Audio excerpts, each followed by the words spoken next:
সংসারে তিনি যখন আসেন তাকে চিনতে পারাটাই সাধনা।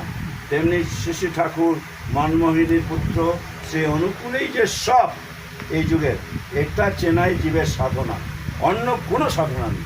বলে আমরা যে সংসার করতে বলেছি, ঠাকুর তো ইচ্ছা করে প্রকৃতিতে মায়া ছিড়িয়ে দিয়েছে।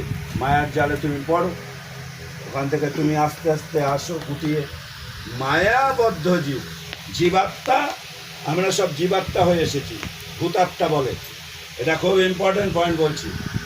জীবাত্মা, জীব আর আমাদের শরীর মন এগুলো জীবাত্মা নিয়ে এসেছি।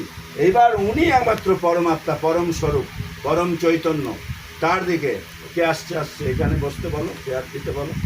ও আসছে গুরু ভাই, আমাদের কিচ্ছু হবে না, অবশ্যই তোমরা এইদিকে কনসেন্ট্রেশন দিবে, ডিস্টার্ব হয় আমার। তো পরম চৈতন্য তিনি কখনো কখনো মানব রূপে আসেন, শরীর ধারণ করেন। কখন? জীব যখন কাঁদে, জীবাত্মাগুলো কাঁদে, হে প্রভু রক্ষা করো। আমরা কিন্তু ঠাকুরের কাছে এসে গান কীর্তন করতে আসিনি, আসছি তার সঙ্গে রিলেট হতে। গান কীর্তন করলাম, এরকম করে গান হবে না, আলোচনা করছি তার কথা কিচ্ছু হচ্ছে না। তাকে আমি ভালোবেসে কতটা বেশি বলছি, এটা ইম্পর্টেন্ট। তার সঙ্গে যে আমার একাত্মতা হচ্ছে, এই একাত্মতা হওয়াই হচ্ছে পরমাত্মার জীবাত্মার খেলা জগৎ সংসারে। ইলেকট্রিক লাইনটা তখন কারেন্ট পাস হয় যখন এই পজিটিভ নেগেটিভ পোলটা একসাথে প্যারালাল থাকে।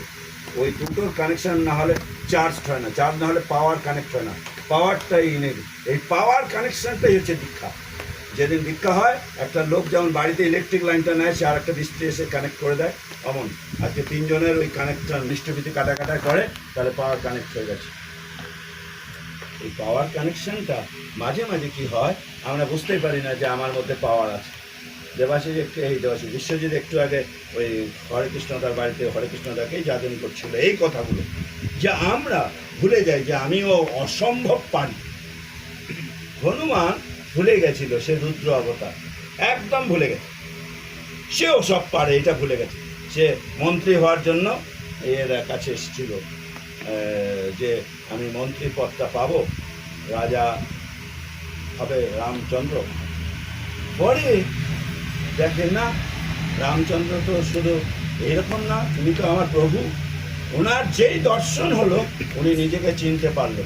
যেই চিনতে পারলো, তখন তিনি বুঝলেন যে আমিও সব পারি। এইটা হচ্ছে বিশাল ব্যাপার। এই জায়গাটা আমাদের অহংকার খুব থাকে, খুব অহংকার। যখন সমুদ্রের দ্বারে দাঁড়াই, তখন দেখা যায় ছোট্ট আমি। নদীগুলো যখন সমুদ্রে বিলীন হয়ে যায়, তখন নদী একা